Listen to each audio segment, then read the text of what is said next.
ஒரு அழகான கிராமத்தில் அர்ஜுன் என்ற சின்ன பையன் இருந்தான். காலை நேரத்தில் அம்மா சத்தமாக, "ஏய் அர்ஜுன், உடனே எழுந்து வா, காடு போய் ஒரு பெரிய கங்காரு பிடிச்சு கொண்டு வா" என்று சொன்னாள். "சரி அம்மா, இப்போதே போகிறேன்" என்று உற்சாகமாக எழுந்தான் அர்ஜுன். அவன் மனதிலோ, என் அம்மா என்னை எப்போதும் சோம்பேறி என்று நினைக்கிறாள். இன்று பெரிய கங்காரு பிடிச்சு கொண்டு வந்தால் அவள் மகிழ்ச்சியாவாள் என்று உறுதி கொண்டான். அவன் ஒரு சிறிய பையுடன் காடுக்குள் போனான். பசுமையான மரங்கள், பறவைகளின் சத்தம், சூரியன் மரத்தின் கிளைகளுக்குள் புகும்பொலி எல்லாமே அழகாயிருந்தது. திடீரென அவன் வழியிலே ஒரு பெரிய ஹைனா, நரி வந்து தடுத்தது. அர்ஜுன் துணிவாக, "ஓ நரி, என் வழியிலிருந்து விலக்கு, இல்லன்னா உன்னை நான் ஓடவிட மாட்டேன்" என்று சொன்னான்.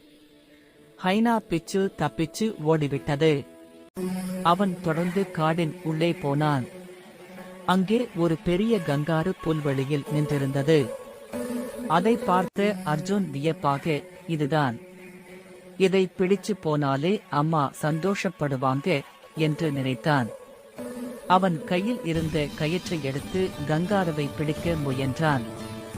கங்காரு துடித்தது. அர்ஜுன் முயன்றான். சின்ன சண்டை போல் நடந்தது.